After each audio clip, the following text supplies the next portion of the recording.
All right, welcome everyone. Holding by Pirke Avos, ethics of our fathers, that is known. Again, I want to welcome everyone. Holding by Pirke Avos, ethics of our fathers. We are starting a new Mishna, and that is chapter 2, Mishnah 15, part 1. And I guarantee there'll be a part 2, part 3, part 4. But we're in the second chapter, 15th Mishnah. And this is going to be part 1. So here the Mishnah says that they each said 3 things.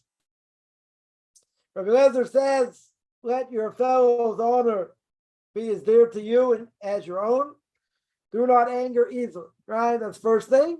Repent one day before your death. Warm yourself by the fire of the sages, but beware of their glowing coal, lest you be burnt. You'll be burned for their bites. It's the bite of a fox. Sting is the sting of a scorpion. Their hiss is a hiss of a serpent. And all their words are like fiery coals. So we'll see the first part of the Mishnah here. I mean, very interesting statements here. But the Mishnah says, right at the beginning of the Mishnah says like this. Mishnah says, he said 3 things. They said 3 things. Let your fellow's honor be as dear to you as your own. Right? And do not anger easily. So what's going on? What does it mean? Let your fellow's honor be as dear to you as your own. Now here, right, let's analyze. The Mishnah over here says that there are 3 things, right? There are 3 things over here. So what does it mean? What does it mean over here? So here the Mishnah says there are 3 things. It means when it comes to character development, when it comes to Musar, when it comes to ethics, he said there are 3 main things. I mean, they're the only thing, right? So the reality is that there are things that are permissible and forbidden, right? Things we're allowed to do, things we're not allowed to do. Yeah, and really is, they said many more things, right? So you might say, oh, they each said 3 things. Maybe you tell me, maybe that's the only thing they ever said. Maybe they didn't say anything else. When it comes to things that are permissible, not. Or maybe tell me so many more things than Musar. Maybe they only said, these things when it came to something permissible and forbidden. Yeah, but they could have said other things, right? Could have said many other things when it comes to Musar, etc. Or another explanation is that they said these 3 things on a regular basis. Yeah. Now, there are people that, constantly say the same thing, right? They say, I'm not saying every second, but they say things, let's say on a regular basis. They'll make statements, they'll make jokes, whatever, the same thing over and over, right? That's how people are known, for what they say, or maybe what they don't say. Right, but here we're talking about these are things they said on a regular basis. Doesn't mean they didn't say anything else. No, they probably said plenty of other things. But the thing is, they didn't say them on a regular basis, right? That's one. That's another potential explanation. So then we have another interesting thing. Why does this not contradict what is said in chapter 4, Mishnah 12? Well, we're only to chapter 2, Mishnah 15. I don't know. We're going to get to chapter 4, Mishnah 12. Maybe when I'm about 102, right, or whatever. Maybe we'll get there. What does it say over there? Over there, it says you should honor your friends. Honoring your friend is like fear of your rabbi. Now here we said we haven't gone through it. We're not going to go through it tonight, right? But it says, warm yourself by the fire of the sages, but you got to be careful. You got to be careful. You get too close, you get burns, right? Obviously, you have to show them respect, you have to show them honor, etc. But you get too close sometimes, you might get burned. But what does the Mishnah over there say? Right? What does the Mishnah say? It says, chapter 4, Mishnah 12, honor your friend is like the fear of your rabbi. Now, what do we say over here? Rabbi Eliezer says, let your fellow's honor be dear as you to your own. What does that have to do with fear of your rabbi? Sounds like a contradiction, right? In other words, one Mishnah says one thing. This Mishnah says something else. So what's going on? So that Mishnah, what are we talking about? Chapter 4, Mishnah 12. It's talking about friends that you have in learning Torah. In other words, you bounce off ideas other people, right? Friends, your peers, right? Let's say. And therefore, when you bounce off ideas with someone else, and you're trying to learn what the truth is, what are you doing? What are you doing? You're showing that their learning is like your learning. That their learning just as special. There's a version that says, let your students' honor be as dear as your own. Right? Here we said, our version is, let your fellows honor, not your student, your fellow, right? Your peer, so to speak. So the question is, how could there be honor, their honor be like your honor? The reality is, most people don't have the same temperament. Most people don't have the same attitude. Most people don't think the same way, right? We don't think the same way. Each person has their own message to give out to the world. Not going to be the same as someone else's, right? We mentioned many times, somebody's potential is different than someone else's potential, right? In other words, whatever, let's say, use myself as an example, whatever my potential is, no one else can reach that potential. Why not? You can say, well, so great. Know a lot of Torah, learned a lot. And I can work on my, being conceited. But the point is that whatever I have to do in this world, God put my soul in this body, and I'm supposed to reach whatever potential that's supposed to be.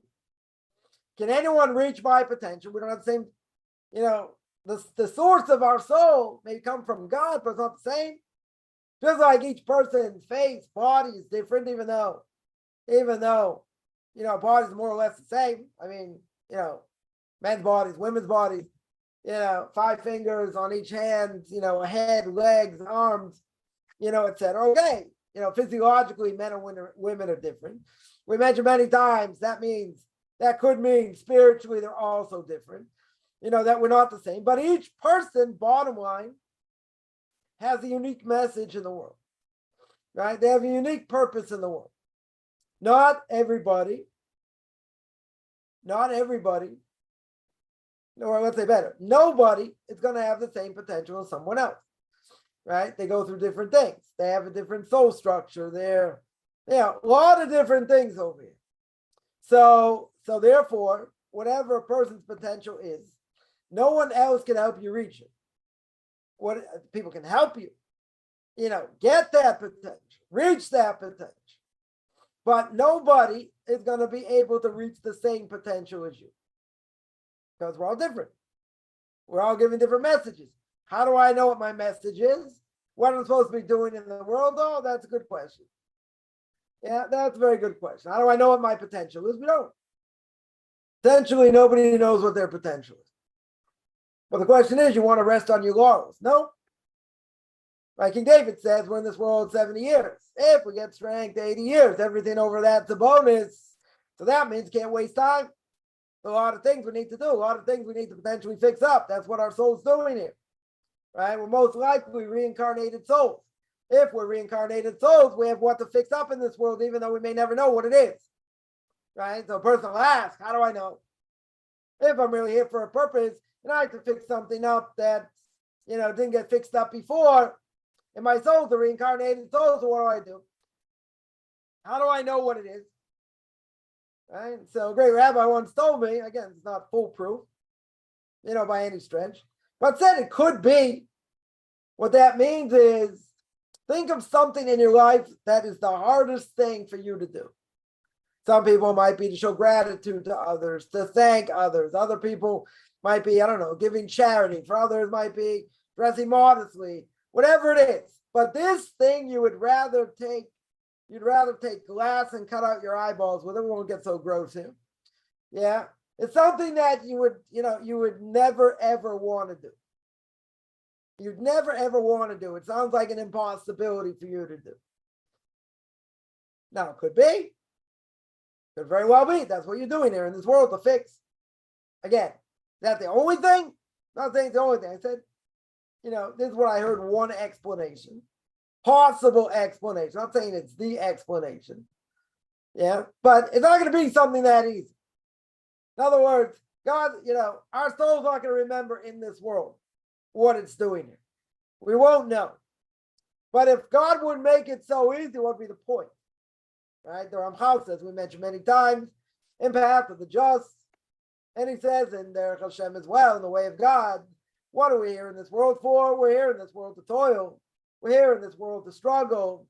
Life is going to be hard. No one's got a cakewalk, even if they have a lot of money. It doesn't matter. They also have problems. Problems with their spouse, with their kids, with both. Who knows? They also have a lot of problems. Nobody has it easy. Nobody has it easy. Nobody has it easy. Yeah, we have things we know that are, easier for us to do. And we know things that are really, really hard, if not impossible. So why would God put us in this world, give us a soul, put us in this world to be something so easy? Because in general, something so easy is not worth it. Right? Most people will say, if I can do it and it's easy, why would I bother doing it?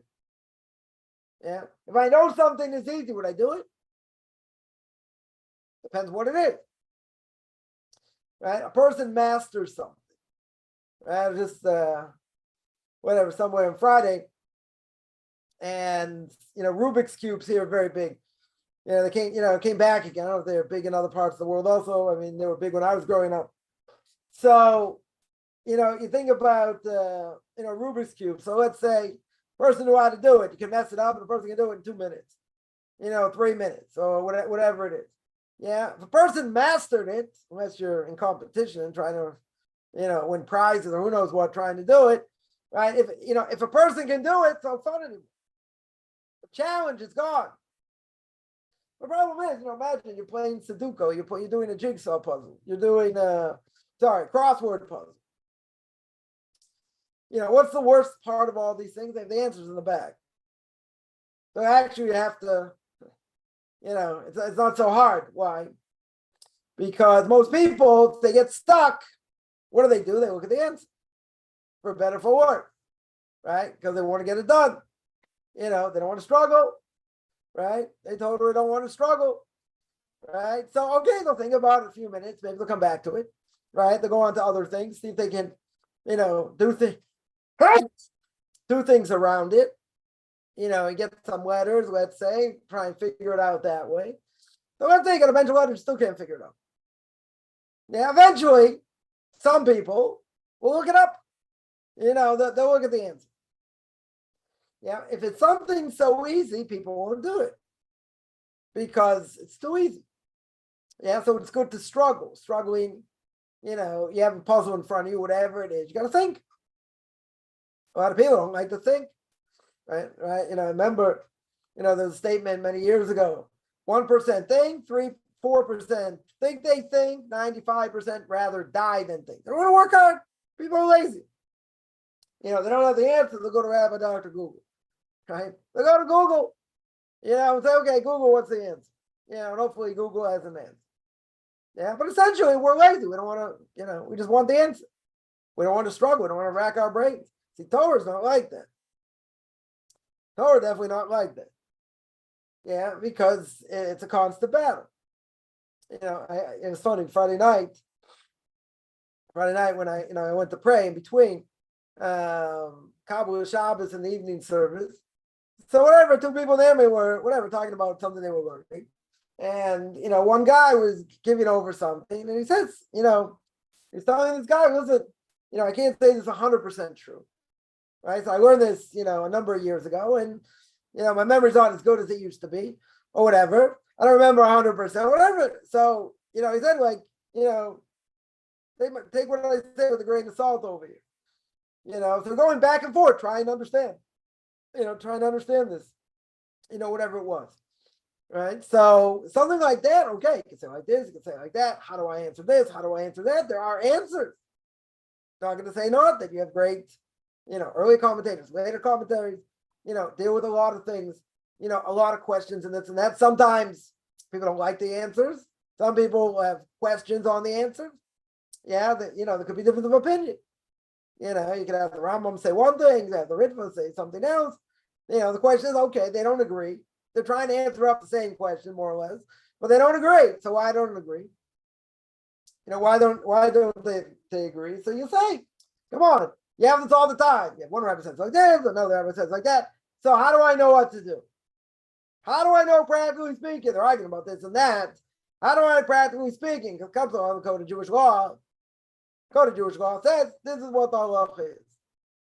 Now, you might have others that disagree or clarify what the code of Jewish law says. But there's a hierarchy, right? There's a disagreement. There's a hierarchy how we hold, right? So it's not just open-ended. It's not something where, well, there's no answer. We don't know what to do, right? Some things we're going to be stringent on. Some things the Gemara will say, well, we don't have an answer. You have to wait till Elijah the prophet comes, right? He's going to clarify it. But even so, what's the practical law? Right? Some things that say the laws of a Shavas Aved, returning a lost object. Sometimes the halacha will be you can't touch it. You can't touch it till Elijah the prophet comes. Right? Or sorry, even if you took it and you can't, there's no way to return it. Let's say there's no way to return it. No way to return it. What do? You wait. You have to hold on to it till Elijah comes clarifying it. Right? That's to be passed down generation to generation until he comes. Right? So there'll be laws, you'll be strict, you'll be lenient. It depends.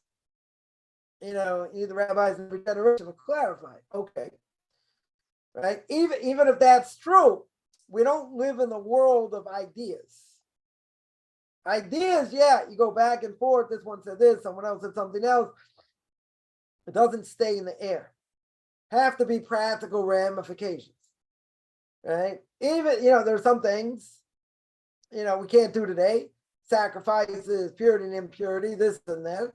But in the end of the day, even in these things, we have hierarchy, what we do. If that would become Nogeya, if it would happen today, the temple's rebuilt, should be rebuilt speedily in our days. If that would be the case, then you have to know what to do in such a case. I told everyone that when it comes to purity and impurity, most people are going to stay in the mikveh. They're not going to know what to do. It's like, don't worry, there'll be people in every generation know what to do, not to answer these questions. Yeah, but it's not just, it's philosophical and it's just arguing in philosophy. Not true. Because practically speaking, there are ramifications. There are ramifications, what you do and how I do it and when I do it. And it all has to depend on what? On how we learn the law, right? And how the law gets passed on. Again, I'm oversimplifying, but, it's much more, obviously it's much more complex. It's much more complex, right? There's no question. You look at one thing, it can have a lot of ramifications. Give an example. You take the laws of selection, right? The laws of Borer and the laws of Shabbos, right? Very complex. Very, very complex. Now, interesting enough, in the laws of Shabbos, and the law in the Gemara itself, that's a couple lines, 2 lines, 3 lines. 4 or 5 lines, whatever it is. And that's it. That's all the Talmud says. 4 or 5 lines. And you got a number of books written on the topic. You got early commentators, turn this thing upside down. Later commentaries, etc. So you get the code of Jewish law and, and the rabbis of this generation and previous generations, how we hold in different things. Complex. very, very complex, but it comes up every Shabbos. It can come up every Shabbos, right? So a Jew has to know what to do. If you have such a case, person's eating salmon got little bones in it, right? You didn't eat gefilte fish. Gefilte fish, you don't have any bones because the fish is crushed up, so you don't have bones. That's why Ashkenazim eat gefilte fish on Shabbos if you like it, right? Because you don't have any bones, there's no issue. Well, let's say you had salmon. You had salmon, and I have bones in it. And the bones are very small. How do I take out the bones? Am I allowed to eat it? You're allowed to eat it. You have to know how to eat it. But this comes up, or let's say a person's learning something, got a whole bunch of books out, and they're in a pile. They're in a pile. Can I just take one out from the bottom of the pile, and start learning it? What about laundry? What about silverware, cutlery? I mean, the list goes on. Many things, many things. Complex. Very, very, very complex. So I will say, if someone's learned something soup to nuts, meaning from the beginning, where Talmud takes it, you get the early commentaries, later commentaries, and this and that, you see the chain. You see the chain of events that went on for thousands of years. And the arguments back and forth on 4 lines. And examining the practical ramifications. That you see absolutely God's greatness. Yeah. And there were times, learning wise, I would say I learned, drew myself closer to God in many ways, more than even, let's say, going to the Western Wall. Why? Because you see how it all works, and you put everything into a picture, and you see the bigger picture. A person may say, well, not so interesting. Your ox scored my ox, and who's liable? What did it happen? How did it happen? What are the ramifications? Are they obligated for just damage? What if a person got damaged? Are they liable for medical bills? For a lot of things, embarrassment, many things they could be liable for, right? So you say, wow, that's not so interesting. Some people say, well, it's kind of boring, so to speak. But, we don't live in an agricultural society today for the most part. Most people don't. So something like that, an ox scoring an ox doesn't just mean animals. It means someone caused damage. Someone's car hit someone else. Yeah, let's say. And they were negligent. They went through a stop sign, went through red lights. They were negligent. They were busy looking at their phone, who knows what. They're negligent. What if they're bad road conditions? Let's say there were bad road conditions. They were out there. Is that called being negligent? They could have been more careful or not. Let's say it's the winter. Not the greatest conditions out there. They slide on ice. They're not going very fast. They can't stop. Bang into someone. They're liable. You have precedent. Not, you got to take what you learn, make it practical. See, it's very easy. Learn the laws of Shabbos, kashrus, blessings. These things go on a daily basis, on a weekly basis. So some people say that's more enjoyable to learn because it's practical, right? It's extremely practical. That's true. Same time, there are other things. Listen, the laws of damage are also very practical. Not only are they very practical, right? But the laws of damages and all these things that come up, they're all Torah prohibitions, most of them. Laws of Shabbos, blessings, a lot of them are rabbinical. There are some Torah things, but a lot of them are rabbinical. Okay, right? That being the case, I have to know practically what to do on a regular basis. Right? So there's a difference between, a man and a woman. Guy's going to go, delve in all this. A woman wants to know practically, what do I do?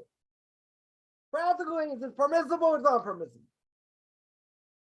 Right? They don't have the same obligation delve into it as much as we do. They have other obligations. Right? Does that mean a woman's stupid? No. It's different obligations. And I had someone tell me, I love learning Daf Yomi, meaning, 2 pages of Talmud a day. Finish the Gemara in 7 years. I'm not doing it for feminism. I enjoy the intellectual stimulation, blah, blah, blah. Okay, the Gemara says it's not a good thing. Not going to find fulfillment that way. Okay, right? But let's say they're not doing it for feminist reasons. So there are people who have that type of head. Women that have that type of head. Does that mean they can't be trained and learn this and that? No, it doesn't mean that.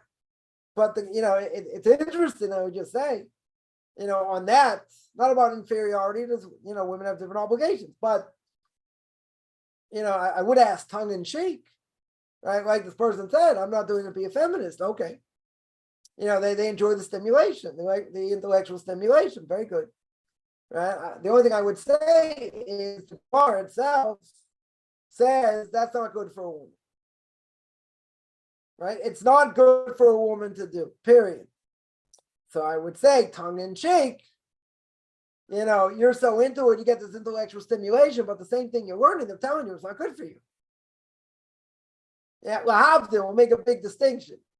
It would be like, someone doing their research and seeing how bad smoking is for their body. Yeah. They said, okay, I understand it's going to cut off years of my life. I enjoy it anyway, I'm going to do it. Even though it's against what I should do.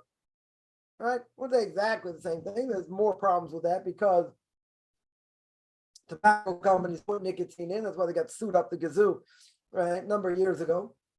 Because they made it addictive. They made it much harder to fight.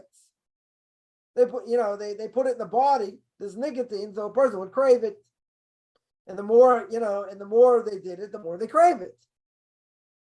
Right? The more, the more they want it. Sorry, the more they use it, the harder it is to get out. The harder it is to stop. Right? That, that there's no question. Right? That 100% no question. Right? So, enjoyment a person can have, intellectual stimulation a person can have, but it's not good for you. Right? I remember said this, this doctor spoke for an hour, about how bad to smoke cigarettes. And he spoke, then 10 minutes later, he lights up a cigarette. And his answer was, whenever he asked him, he just said how bad it is. He says, you're right. Probably going to cut off 10 years of my life, but it's so enjoyable. I can't stop. Right? The desire is so great. Desire is so great. Okay. Not all desire is good. Probably a lot of desire is bad, right? In general, right? But at the end of the day, at the end of the day, a person has to know what's good for them. And if a person has doubts, a person should ask someone who's unbiased. Because certain things that may look good aren't good. And sometimes we're able to see that. A person, let's say, wanted to get a certain job. And for whatever reason, they didn't get this job. It had a lot of benefits. There was good money, good hours, a lot of benefits. And they feel really bad they didn't get the job. So we always say when the door gets closed, other doors open. Meaning that, okay, there's a reason you didn't get the job. Whatever, it could be a number of reasons. It could be a number of reasons why a person didn't get the job. Person would have thought, this is supposed to be the best thing for them, or they thought it was the best thing for them, etc. And it didn't work out. It didn't work out. But sometimes God throws you what we'll call a proverbial bone. And God will show you in the end, it was better. You didn't have it. And other things open up. Now, others could say, no, life was very hard. I could have used that, blah, blah, blah. And they didn't see the light at the end of the tunnel. Okay.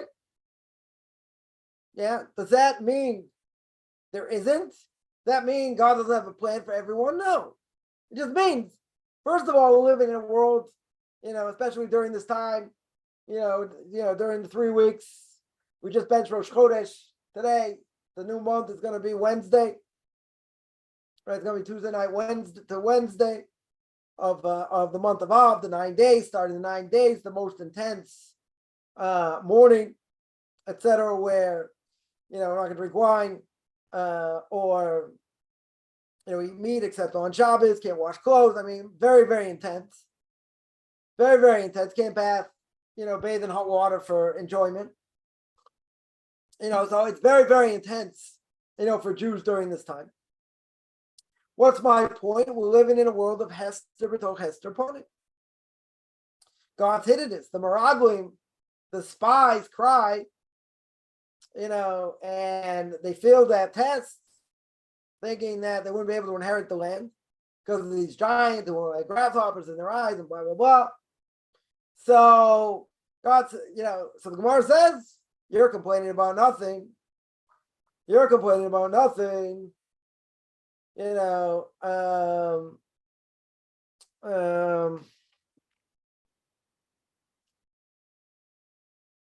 complaining about nothing. I'll give you something to complain about. I'll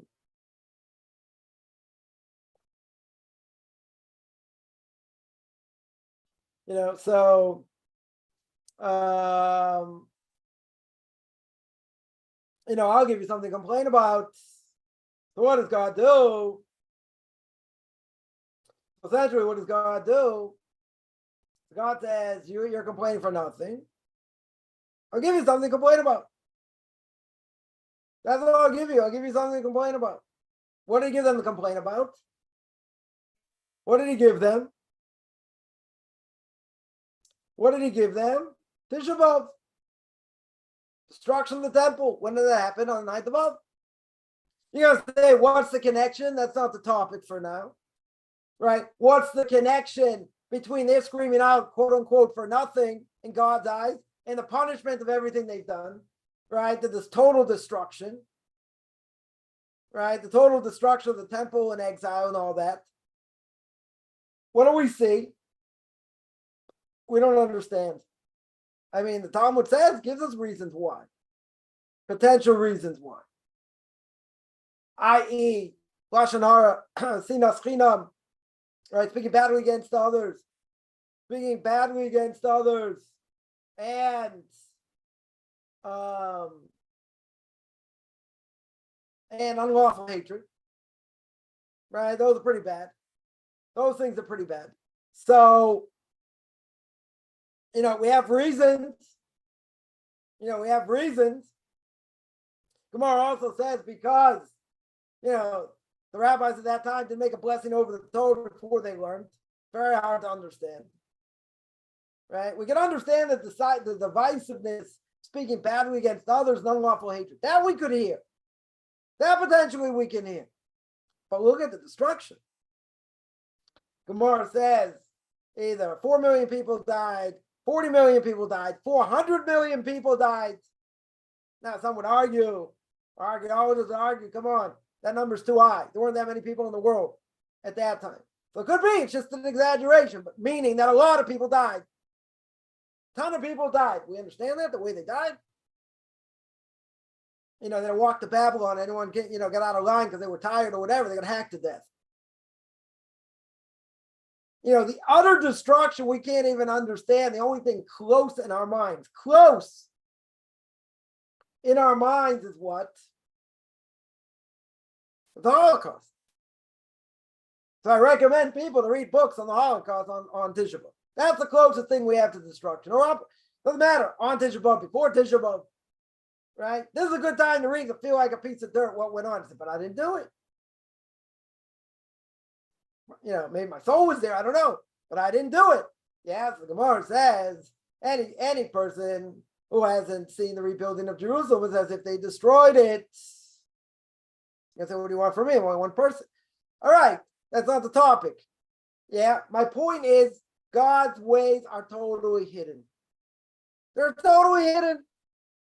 We don't understand them. Right? It's impossible to understand. Right? Impossible to understand. So if that's true, you're not saying you can't ask the question per se. But you'll never figure out the reason. We will never figure out the reason in this world, in most cases. We could, conjecture.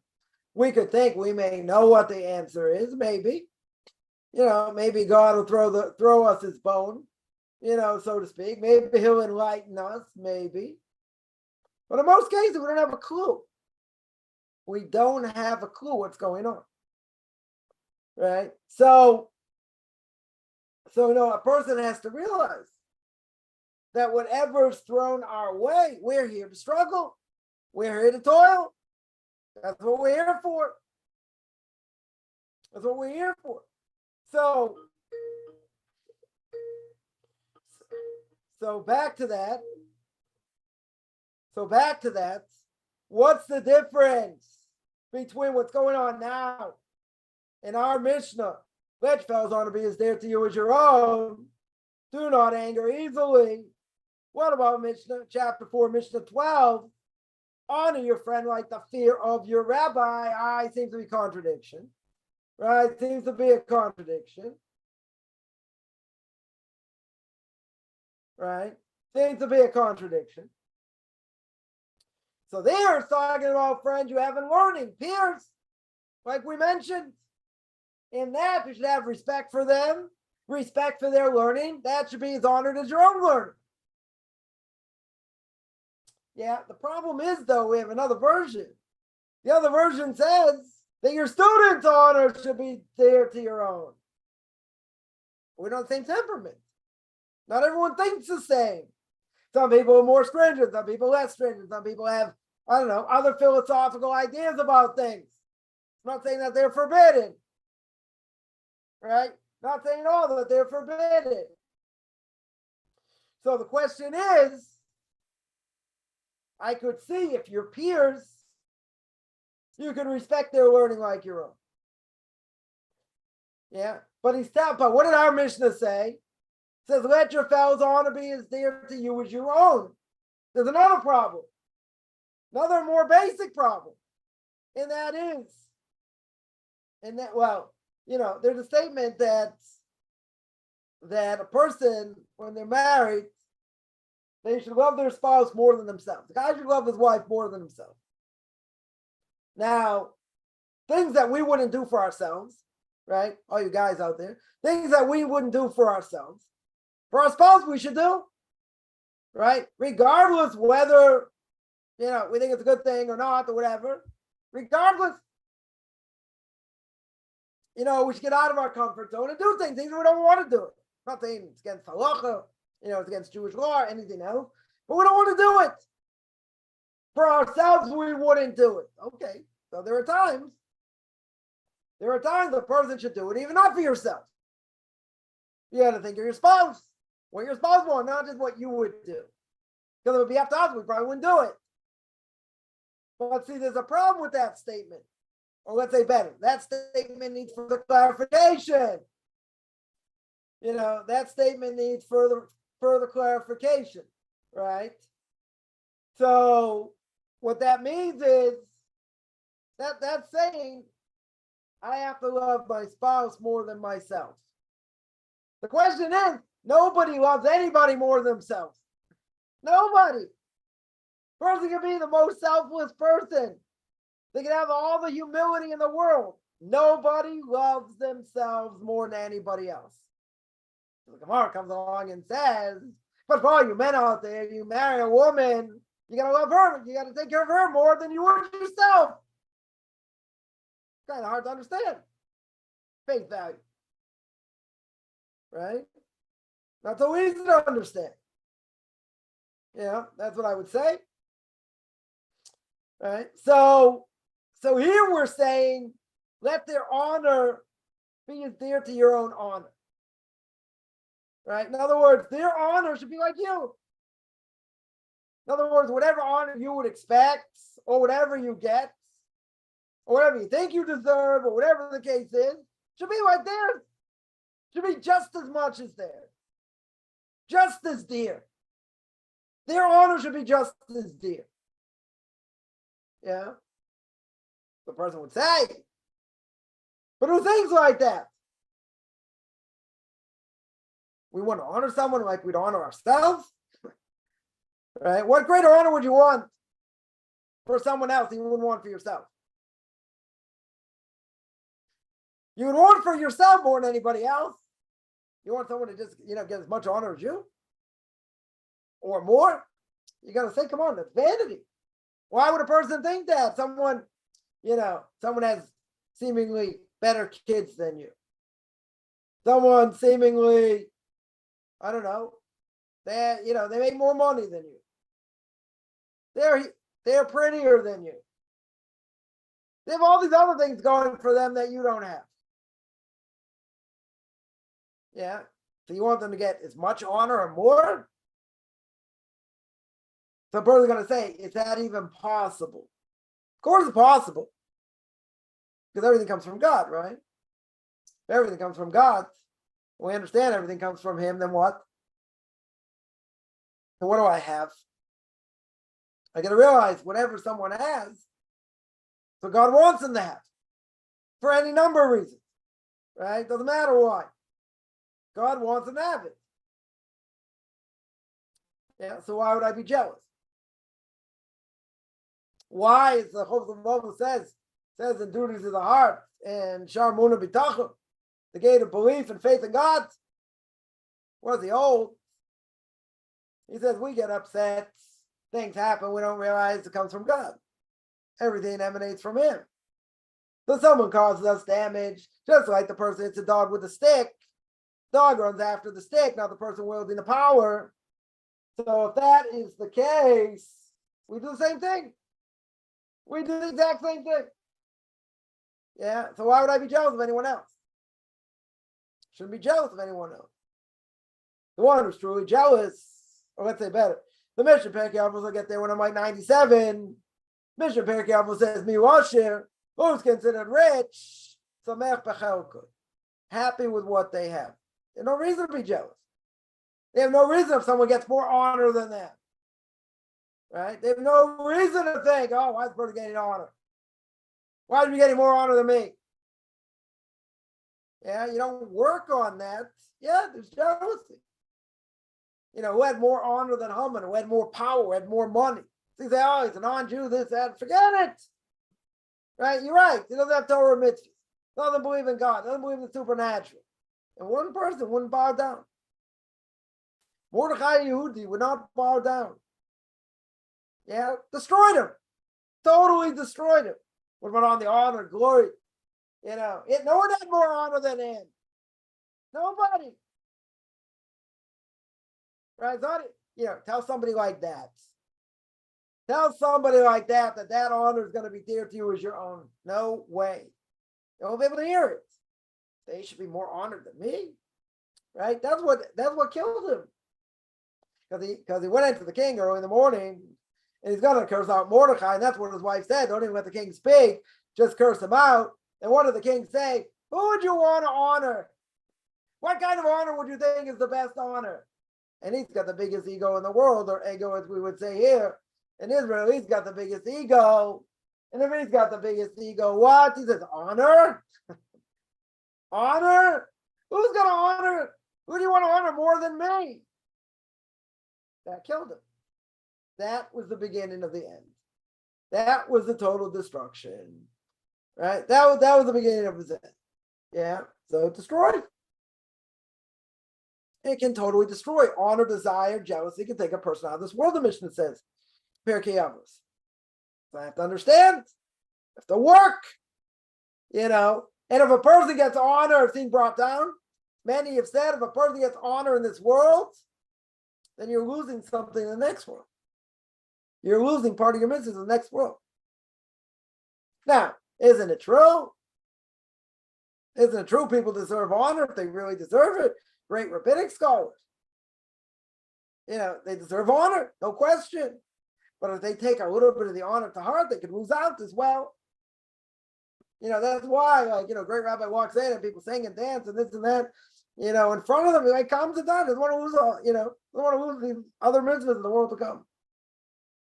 Which is an interesting side point, which I'll mention. There's this thing going on now, which is kind of crazy, right? And that is, what's going on in Sweden, which, is a mind-boggling, the mind-boggling thing, right? Which is,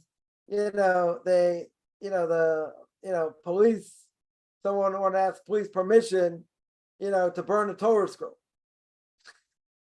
Which, you think, like, in this day and age, burn a Torah scroll. That's what you're asking permission, like, police permission, to burn a Torah scroll. in front of the local Israeli embassy. Someone mentioned today a very interesting thing. Where are they going to get a Torah scroll from? Who's going to give them the Torah scroll to burn? Or are they going to force the congregation, give up a Torah scroll to burn? Right? Kind of crazy thing. But the police gave due consideration to this request. Yeah. So someone came, my Rebbe asked him. They asked him, what's the significance over here? Right? Why would someone ask? So, legally, not illegally. Why would they ask legally in order to burn a Sefer Torah? Why in the world? Right? Why in the world they do such a thing? So my Rebbe answered. He said, everyone happens to the nations. Why do things happen to the nations? Because of us. Right? Everything's for the sake of the Jews. So therefore, he says there has to be some sort of desecration. There's something signifying desecration of Sifrei Kodesh, right? Of holy books. So what does that mean? He says it must mean we're guilty. We're guilty of not protecting the honor of the Torah sufficiently. Right? Measure for measure. Therefore, we have to strengthen the honor of Torah. For example, we have to protect the sanctity of Sifrei Kodesh. We have to protect the sanctity of holy books. We have to honor properly rabbinic scholars.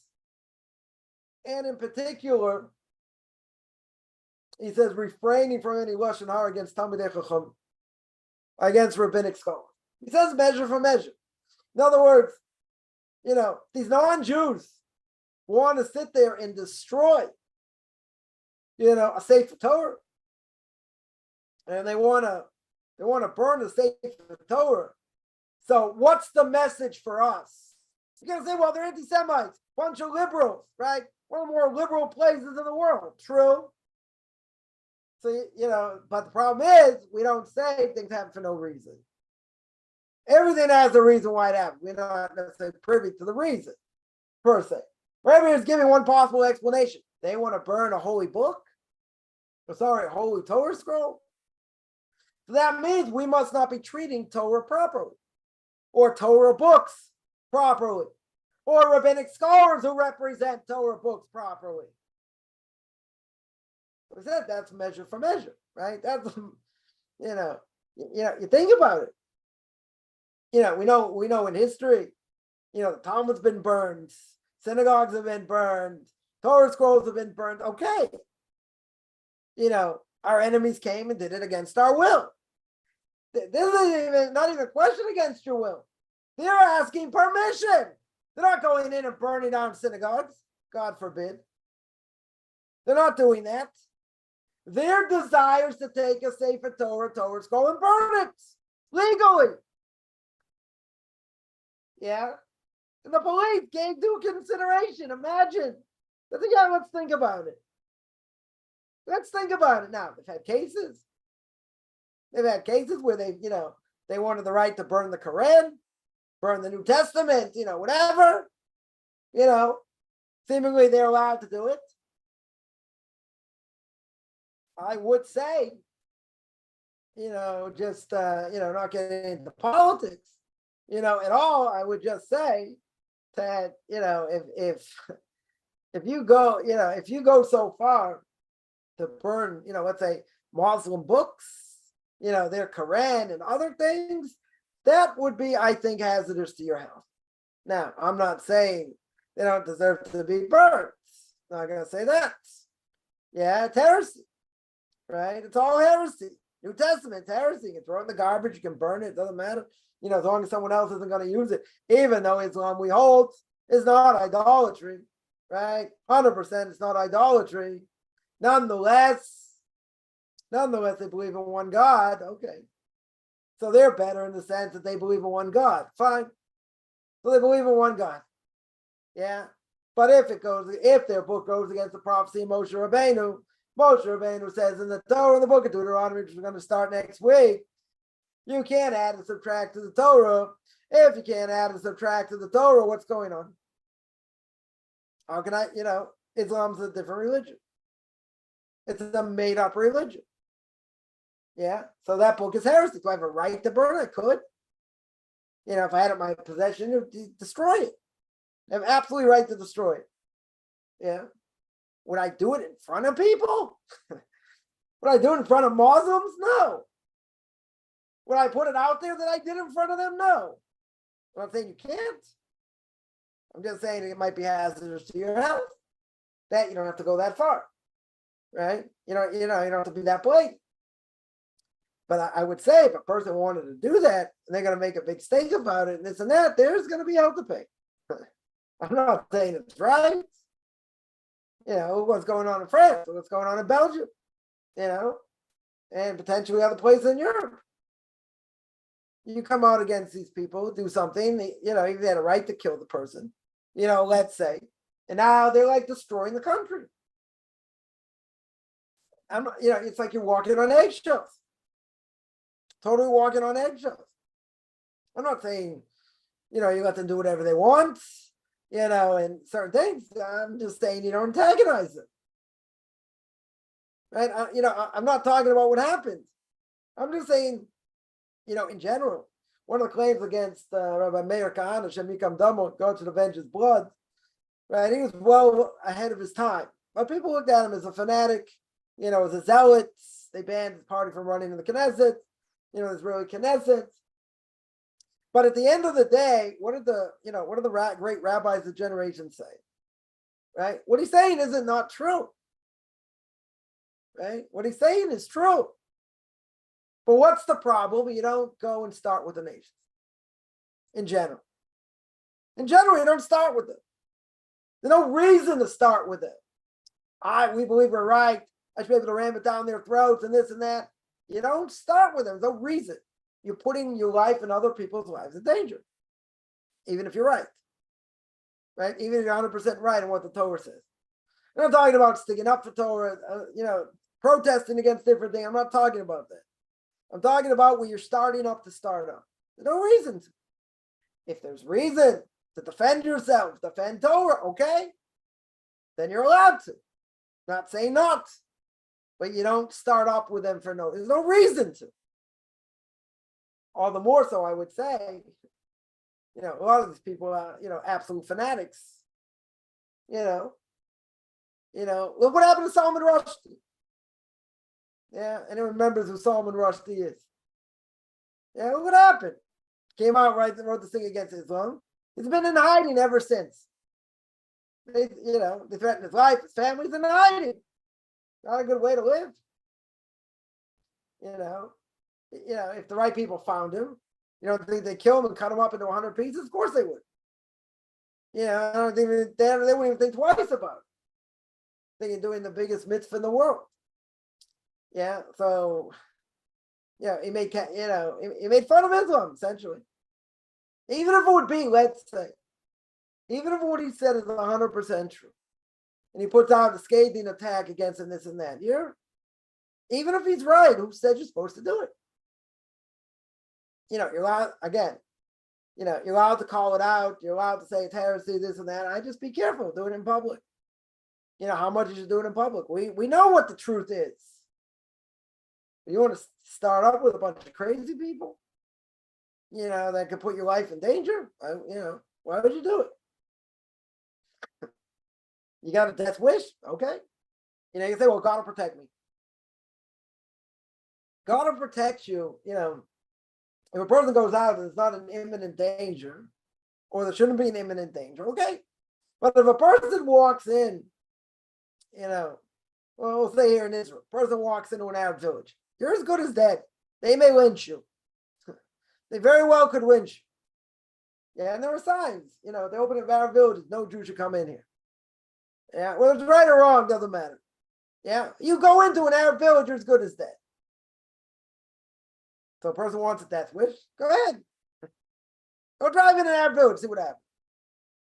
So you're going to say, if God's really going to protect me, he'll protect me. He'll take care of my needs, even if I do that. Who says? Who said you put your life in danger? You do something stupid and put your life in danger. Why should God protect you? You'll say, wow, if I've done a lot of mitzvahs, it's like I got a lot of extra lives. If I have a lot of extra lives, God will protect me. just like using some of my extra lives. Okay, maybe. Right? So a person has all this merit, could protect it. Yeah, but the Gemara says, at the beginning of Psachim says that where I know there's a definite danger, I can't rely on divine protection. You cannot rely on divine protection. If there's a doubt whether there's danger, whether a person should do it's another issue. If there's a doubt, that's one thing. If I know for sure it's a danger, I should put my life in danger. Spoken about this many times. You're not allowed to. It is absolutely forbidden. We mentioned by a non-Jewish football player jumps in to save a bunch of people drowning. He himself couldn't swim. Couldn't swim. Yeah, he drowns. I think one of them drowned. I think two of them saved. One of them saved. I don't remember exactly. But you get upstairs and say, "God, why didn't you save me?" I didn't tell you to jump in. You didn't know how to swim. Yeah, but I did for altruistic reasons, this and that. But he didn't have enough mitzvahs to protect him. That's the bottom line. So God let him drown. God saw throughout future generations, nothing's going to come out of him. Whatever. Right? That's it. He let him drown. Copin 614th commandment. Don't be stupid. He did it for the right reason. Not going to say not.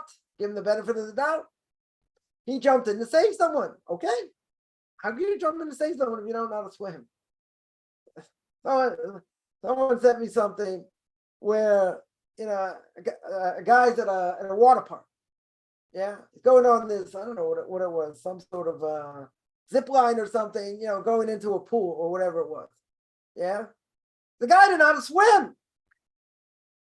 Yeah, I'm not saying that this video was doctored in any way. Right. So the person shows me this is like, come on. Someone had to go in and get him out.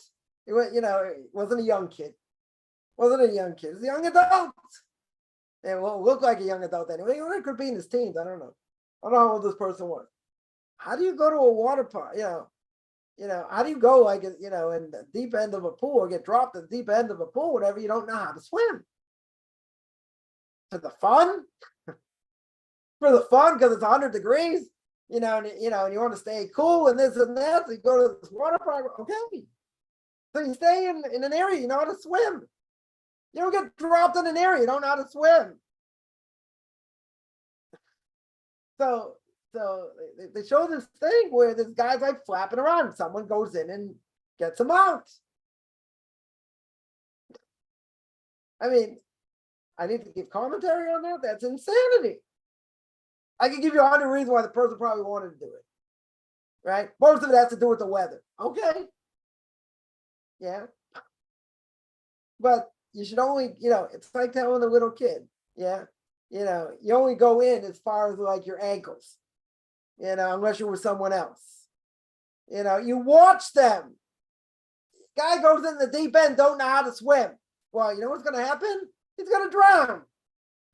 He's going to go under. That's what's going to happen. That's exactly what it showed. The guy's flapping around underwater. So someone got him out.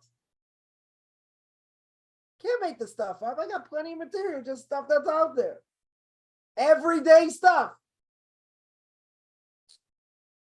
So again, I'll put myself in this person's head. Why would you do such a thing? Makes sense, a lot of things. Boiling hot outside, great way to cool off. All of your friends are there. You're going to have a great time. This, that, all kinds of other things going on. Great. But don't go in the deep end. Unless you're with someone who's going to help you swim. Or someone's going to watch you. You go in the deep end, what's going to happen? Bloop, bloop, bloop, bloop. That's what's going to happen. You will drown. Because you don't know how to swim. Can't make this up. I just saw it the other day. Someone wants to say, well, maybe it was staged. And say, yeah, maybe. Maybe it was. But even if it was, right? Even if it was. So what's the lesson to be learned? Jump in if you don't know how to swim. You can't rely on God in such a situation where it's an absolute danger. Yeah, if it's an absolute danger, can't rely on it. There's no possible way. You can't have a claim later.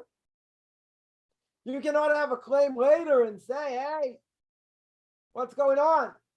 God, you should have saved me. God, you need to save me. So what's going to be? Right? What's going to be? How can it be? That's incorrect. That's insane. You put your life 100% in danger. Now you're going to expect God to come and save you? How is God going to save you? How in the world is God going to save you? It's impossible. Totally impossible. You can't expect it. That's being a fool. Right? That's being a fool. So, yeah, a bunch of questions here. Someone asked, Caso, Kiso, Koso. Right, that's how a person is tested in this world, i.e. by way they drink. Caso, Kiso, how they deal with money. Caso, how they deal with anger. Kiso, your pocket. Koso, your cup, how you drink. But it means, right, anger, money, alcohol, right? So can I explain more about those things say about a person? Yeah.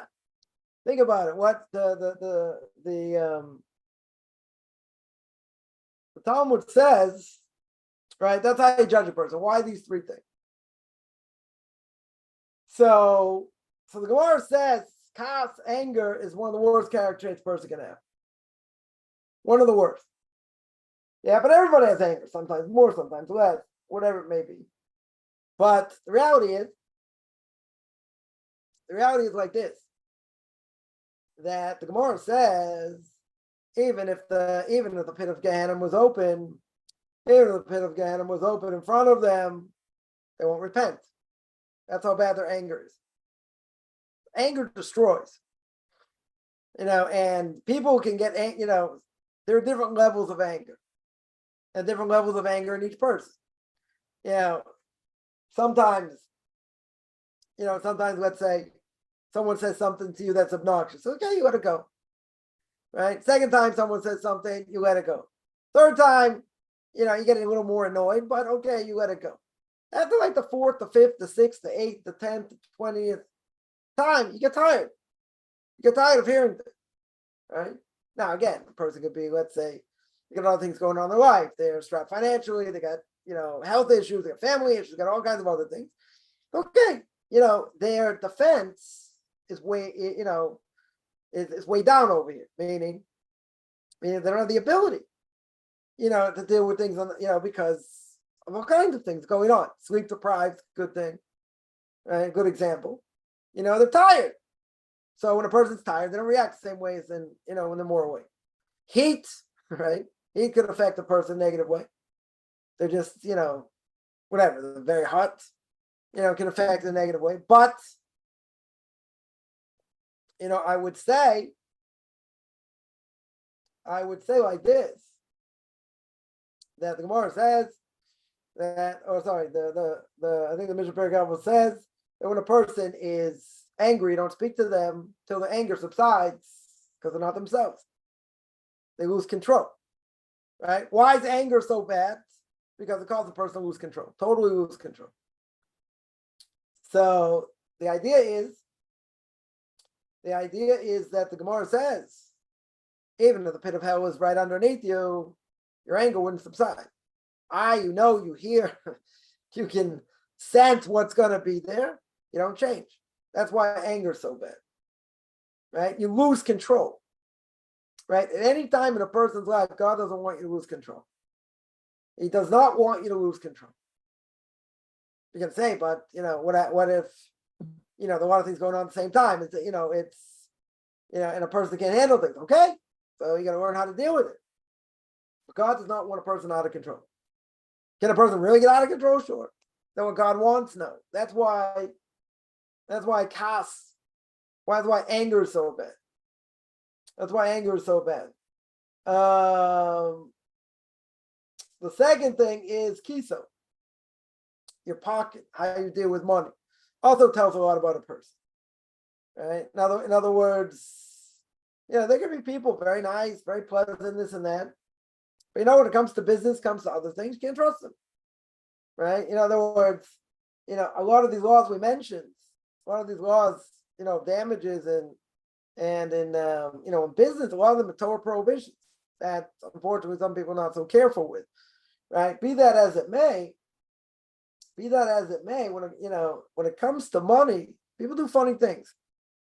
People get greedy, right? What does the Mishna Pirke Avos say? That a person has 100, he wants 200. He has 200, he wants 400. Money never ends, right? The more you have, the more you want. So there are stories, people in business. I read a story a long time ago. Someone in business, been in business with this person for a number of years. And one night, this guy just took half the merchandise or more and just skipped town.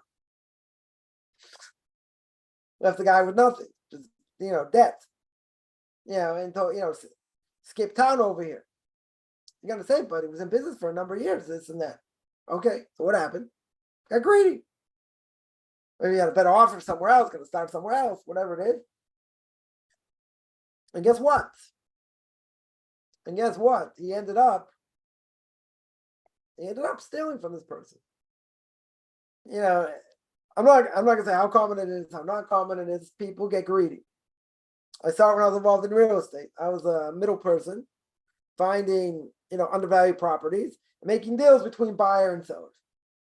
I wasn't getting paid a lot, but I had buyers, that I wanted to sign what we call a non-disclosure. Basically means that in this deal, when I put buyer and seller together, they can't circumvent me. They have to pay me. So if any, it's not necessarily worth the paper it's written on, per se, but it builds trust. Now, if I had anyone who said they wouldn't sign it, I wouldn't do business with them. I couldn't trust them. They said, "What? You don't trust me? You're gonna get paid?" I said, "No." I said, "Sign it." Right? We're not talking about tons of money here. But it's money. I said, "What do I need you for?" I said, "You find your own deals. You're too busy investing this and that. People bring deals to you. Go find them. Yeah, I have a deal on the table. Want to pay me? Sign it." They didn't want to sign it. That's it. So I thought real estate was really unhanded. So I saw it's not just real estate. It's other things. I got messed up in a deal for a couple $1,000s. Someone behind my back on something and whatever. So it was meant I was supposed to lose that money. Okay. Whatever it may be. People are greedy. Like someone said when I wasn't available, someone says, "Oh, he's willing to take less money to make the deal go through." Now, they couldn't get a hold of me. It happened to be a holiday. So the deal went through, but I lost out. So how do you lose out from, keeping Shabbos and keeping holidays and this and that? Okay. I wasn't supposed to have that money. I was supposed to lose that money for whatever reason. Okay. Yeah. Well, I wasn't, we're not talking tens of thousands of dollars here. But, I told the person who closed the deal, I said, should have waited. Could have waited a day or two. Person put a lot of pressure, wanted to close the deal. Yeah, so they made a few extra bucks. My expense. Yeah, so money does funny things to people. There are people out there, professional con artists, that's what they do. They misrepresent what they sell. They lie, they connive, they do other things. I'm not saying everybody by any stretch. Yeah, but that's a way to test someone. Money does funny things to people. Yeah. For someone to be trustworthy. The Gemara talks about all kinds of cases. This is 2,000 years ago. Things haven't changed. Things have not changed. Yeah, there's certain situations the person might be in, you might not be able to trust them for different things. To give testimony on different things for different reasons. Yeah, because they're willing to cut corners. Even in the cosmos industry, there are cases where places wanted to cut corners.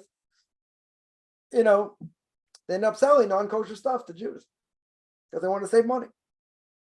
What happened to the Kashrus organization? This and that. They got, they got what's the word? They got let on. They weren't on top of their game when they should have been. So that's the second thing. Money does, we're all involved in money in some ways because you got to put food on the table. Some have more, some have less. Some trying to do this, do that, do the other thing. Isn't it easy to look the other way and squash somebody in order to make more money? That's what social Darwinism was, beginning of the 20th century. Right? In other words, people got destroyed. People got, small places got destroyed. You had a place, let's say in America, Kmart, King's became Walmart. Destroyed these places. They're going to say, come on. We can buy things in bulk. We have money, and they're going to put these places out of business. Are they allowed to do that? Sure. Part of business. Right? That's part of business. Right? But what's behind it?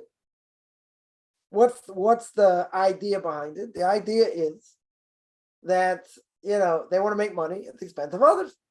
And they'll do whatever it takes to squash someone else. They don't care. You say, oh, it's plenty of money to be made, this and that. Yeah, but someone can come along and undercut the market, which would be illegal. If it's, in this case, it would be illegal. Right? Let's say you have a supermarket chain, and they start undercutting all the prices. Yeah. So now a lot more people are going to come to them. Yeah, than what the market value is, what the market price is, give or take. You're not only allowed to undercut a certain amount, but if you go beyond that, that's forbidden. According to Allah, that's forbidden. Yeah. So, in the secular world, let's say someone did that, undercut the market, put other people out of business. Why they do it? It's all about money. It's all about, it's all about how am I going to succeed? I'll succeed at your expense. But there are a number of fields, no matter what people do, a person will be able to make money in general. But people get greedy. It's one of the easiest things to see. One of the easiest things to see. I know of a case, someone came to inheritance. And they got involved in the will. Father was older, much older, convinced the father to cut out one of those siblings. They might claim the father's going to do it anyway, this, that. Okay, but that wasn't necessarily the case. Right? It's the case I'm thinking of. So what happened? This person got cut out. And now they refuse to speak to their other sibling. And the other sibling didn't say anything. Now, why didn't the other sibling say anything? They knew what happened. They knew exactly what happened. What are they afraid of? They do something wrong, they'll cut them out also. What's that all about? It's money. It's money, quote unquote, coming to me. So what right does this person have to grab more? Right? Let's assume the person's lying because they probably are. Right? So let's assume they're lying. Say, no, this is what he decided. But what's behind what the person did? Money. Why more money? The person's not a poor person. Wasn't a poor person before this. It's like the cherry on the top. Okay, this is what I got, blah, blah, blah. Right? So now you got this person that gypped his, other sibling, so this sibling now absolutely, why did they sue them? I don't know. Yeah, could have gone after them probably, but it's their word against hers, or his word against, whatever. So I don't know exactly why they didn't, but then someone else just sits there and says nothing. Now, why did they say nothing? They're afraid. They're afraid. Now, if the money's supposed to come to them, it'll come to them. If there's money, this is the mentality. Yeah, as Pirke Avos says, and if you're supposed to get, you get. If you're not supposed, you get it when you're supposed to get it. I could say I needed that money 2 weeks ago, a month ago. So what? You got it when you were supposed to get it. Yeah, but in this case, someone did underhanded things. Now the other person says, if I don't say anything, sorry, if I say something, I could be in the same boat. Say, hey, I could do that. It's not fair.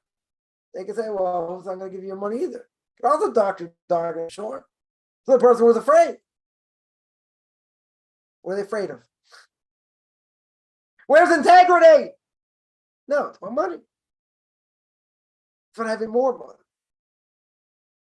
You never lose in this world. What you're supposed to get, you'll get. what you're not supposed to get, doesn't matter what you do, you won't get it. You're not supposed to get it, it doesn't matter. So what about this person who stole? Right? Let's say the person did underhanded things and they stole and they got this money. They're going to lose it some way. Some way that they're going to get paid back for it for sure, whether in this world or the next world or both. They're going to get hammered for it. If what they did was forbidden, and they lied and blah, blah, blah. So you say, well, they got the money. No, they have it temporarily. It's going to be gone, though, in other ways. They've already paid a serious price in other ways. Yeah. Yeah. I'm not saying lost money per se, but, other issues. Other issues they suffer. And yeah, it could be. Could be a person needs that money because they're going to need it for something else. Yeah, something else down the line.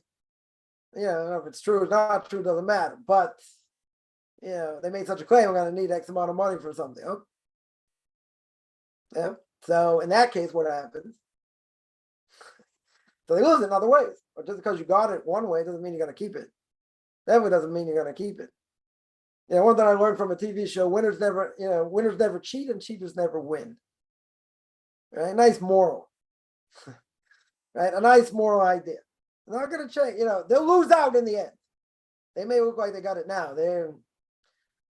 They could lose out in a real nasty way. Either in this world or the next way. In the next world or both. No one's going to get off squeaky clean over here. That's second thing. Third thing is kosher. How a person drinks. Yeah. How a person drinks is the whole thing. Right? Why do I say that? Because when a person drinks, you see what comes out of their mouth. Is it Torah mitzvahs come out of their mouth? Want to be close to God come out of their mouth, or all kinds of other things that we're not going to repeat. Yeah. It's also a test. Also a tremendous test. You can say, well, a person drinks too much, they get tipsy, and they say, yeah, see what they do. See how they act. That's also a huge thing. Even a person drinks a little bit more than they normally do. Okay, so what do they do? How do they act? Right? Let's say I'm poor. It's a mitzvah to drink. But if you're going to do all kinds of things that are forbidden, you're not allowed to. Right? That's why that's a test as well.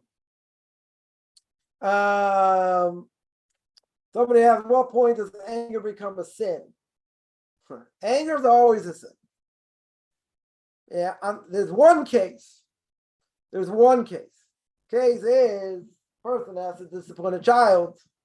When a person has to discipline a child, the Rambam says you got to fake the anger. Whether there's any tinge of anger when you have to discipline, any tinge of anger, you transgress. So the Rambam says, even if you have to discipline a child, you have to show anger 100% in your heart. Can have no anger. You can't punish out of anger, even a little bit of anger. It's forbidden. Yeah, and the punishment has to fit the crime. So, if it's used as motivation for something else in a positive way, person, let's say they get angry at themselves. I don't know. They get angry at themselves. They mispronounce the word. They made a wrong blessing. They get real. They get angry with themselves. If the anger is going to be used in a good way, and it's going to be used for what? It's going to be used for, for motivation. That's one thing. Right? That's one thing. If it's going to be used to just put yourself down, even if it's a little bit, that's going to be bad.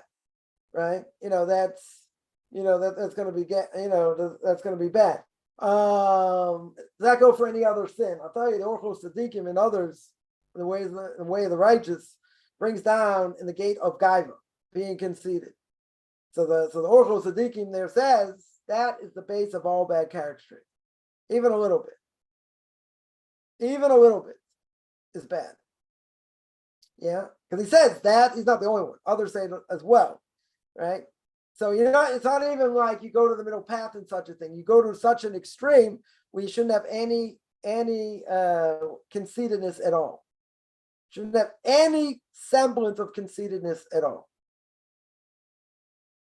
Yeah. So Gaiva, you have to get rid of 100%. Can never have it. Not even a little bit. I imagine by anger. to discipline a child, you can fake it if you can. Yeah. What about other character traits? So other character traits, if a person, let's say, does things in a negative way. So if it's a small thing, doesn't necessarily mean it's necessarily so bad. It depends what you do with it. Rabbeinu Yonah says in Shari Tshuva, Gate to Repentance, that a person can do something wrong and they really doesn't have to be something major. They can be really moved by it. They can be really upset. And what happens? They feel it the first time. Second time, they feel it a little bit less. Third time, even less. Fourth time becomes a mitzvah. Now it's part of your psyche, right? So basically, any little thing we do wrong, if we don't nip it in the buds and we let it expand, it's very hard to fight. Very, very hard to fight. Yeah. So you're going to say, but it's such a small thing in the bigger scheme of things. Okay, I would agree. Now, I would agree, but the problem is you don't want it to snowball. Yeah, even a little bit, because then it gets out of control. And then when it gets out of control and it's part of your psyche, it's almost impossible to stop.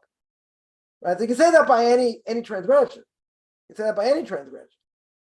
You really have to nip it in the bud. But if it's something small, I would say, okay, it's not a major thing. Definitely not a major thing, let's say, but you still have to work at it. You still have to work on eradicating it because it can snowball, right? I don't know why I was thinking about this, the other day. Anyone, remember in the 80s, the movie Gremlins? Yeah. I had this thing, you said, don't water it, right? You put a little bit in and it, and then it made it into one, and made it into others, and create a whole problem, right? With these little things, whatever. It was kind of a funny movie, but anyway, made a whole problem. So that's, I'm not going to, I use it as an example, even though it's fiction. Yeah. So the thing is, you add a little bit of water and cause a lot of damage, tremendous amount of damage.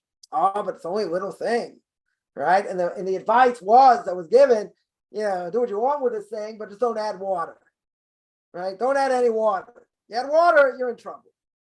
Yeah. So sin can be like that. You do something a little bit. You don't think it's so bad. Maybe it's not so bad in God's eyes. But then it snowballs. Then it gets a little bit bigger, gets a little bit bigger, gets a little bit bigger. So yeah, by most characters, I would say that. I would say that, even to do something, even somewhat small thing, you got to make sure it doesn't grow and you have to get rid of it. You have to work hard to get rid of it. It's easier said than done. Right? Someone asked about Musar in general, right? How do you analyze Musar? So you can't just read it. It's not like a book where you just read it over here. Right? Musar is something you have to analyze. You have to think. You have to make it applicable to your life. And some things are very hard because it's talking about very, high standards. I'm learning the end of Path of Just with somebody, talking about the level of holiness. Very few people in this generation are holding at this point. Right? One of the last chapters. Okay, we take out whatever we can take out of it for ourselves. Are we going to get there? We would have shut the book halfway through. A lot of the things, not possible. Or seemingly very, very hard to do. I'm not going to say impossible, right? But very hard to do. Very, very hard to do. So this seems impossible. So I would say, whenever you learn Musar, analyze it, think about it, see what would apply to you or not apply to you. Some things would apply more, some things less, right? So to speak.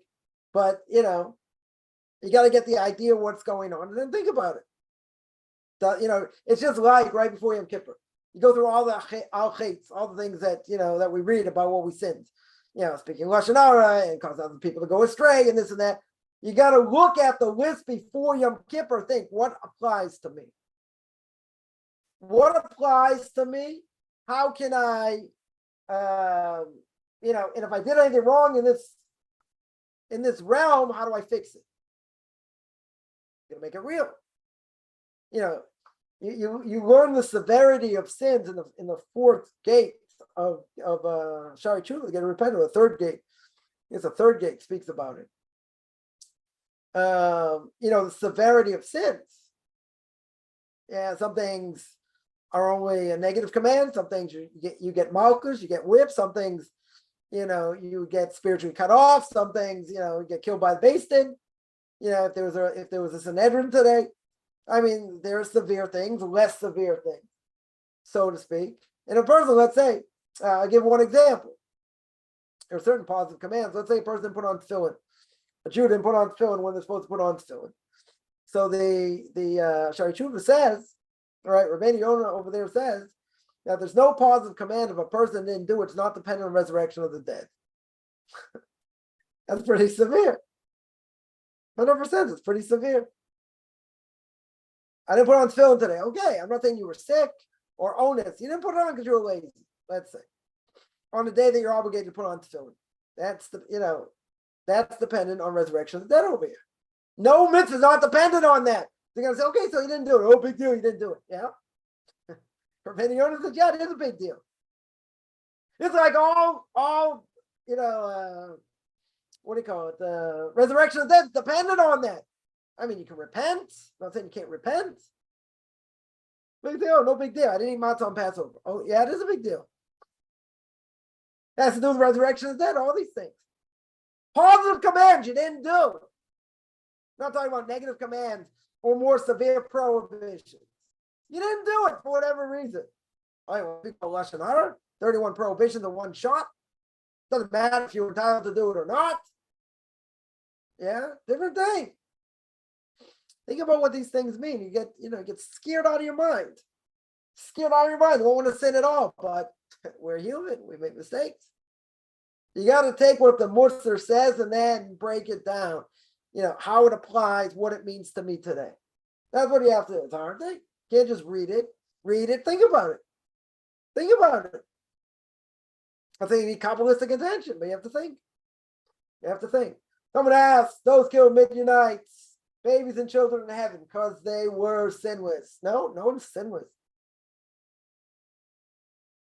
No one's sinless. You'll tell me that's true.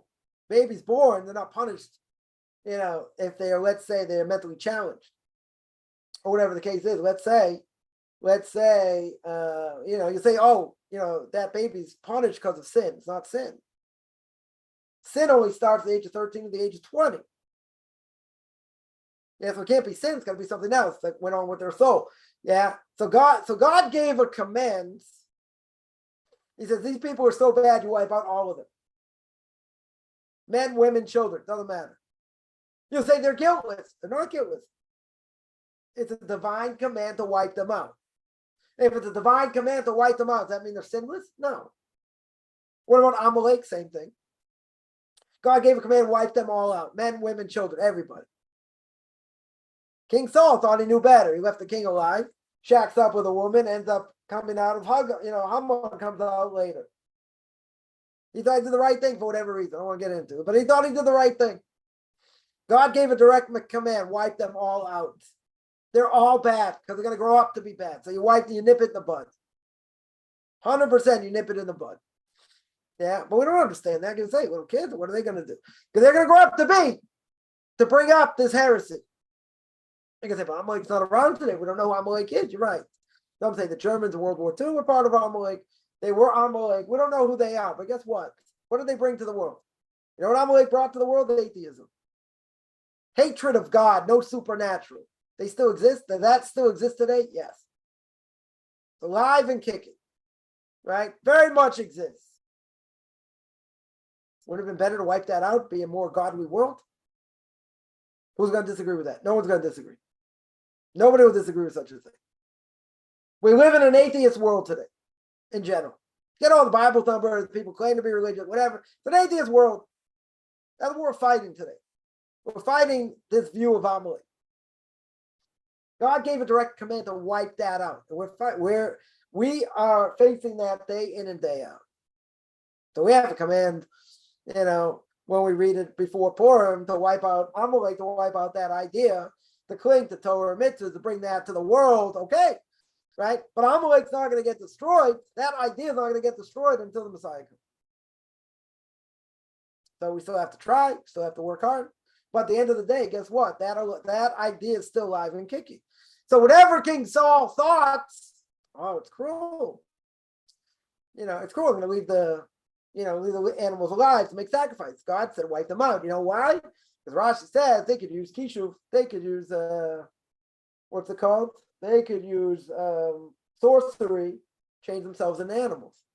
So say, oh, there's they're not going to get us. We'll change into animals. God to wipe out the animals also. Oh, King Saul thought he knew better. I'm going to use them in sacrifices. No, made a mistake. Right? Amalek could have been destroyed. Totally destroyed. And he left the king alive for whatever reason. That king shacks up with someone. Amalek continues. That spirit continues. That's what we're suffering today. One of the things we're suffering from. Yeah.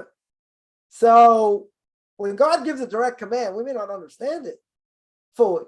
When he says to wipe out everybody, he means nothing good is going to come out of them, even children. They're sinless, whatever. They're not. God comes along and says, I want them all wiped out. Period. Because nothing good is going to come out of them. You wipe them up now. You nip them in the bud. They're going to have a portion of the world to come? I don't think so. I never don't think so. God wants them wiped out. He doesn't want them in the world. Yeah. There's another question here. 24,000 people were killed because of forbidden relations with Midianite women. Is there any connections to Rabbi Akiva? No. What's the connection?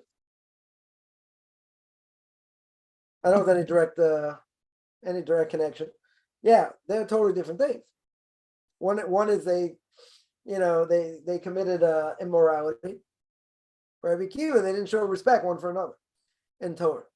Yeah, they're more of a connection than that. There's no connection. I mean, similarly as what I would say. Because of anger, somebody points out, right, you can forget the entire Torah, right? Also true. It depends what level of anger, but yeah, also very true. Yeah, any other questions?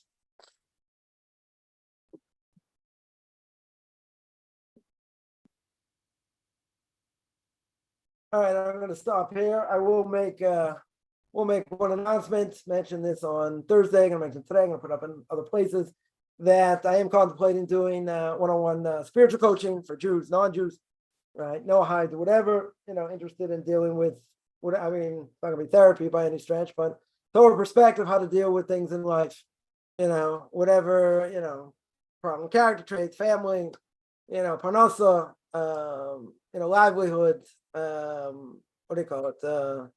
What's the words? Health, issues, how to get these things from a Torah perspective, either if they're doing it one-on-one and as a group also. So anyone, might be interested, just send me a text and we'll see where it goes. Otherwise, anyone has any questions, find me on Facebook at Michael Chaim Kaufman, Beyond Orthodox Conversion in Judaism, OrthodoxConversion.com, Beyond Orthodox Conversion in Judaism on YouTube. There I have videos on Pirke Avos, Ethics of Our Fathers, Q&As, Torah Portion of the Week, Book of Leviticus. We're going to start chapter 17, part 2. That's going to be tomorrow, 9 o'clock Eastern Time, 4 o'clock Israel time. And send me an email, rabbichaimkaufman@gmail.com, RBBIChaimCoffman@gmail.com.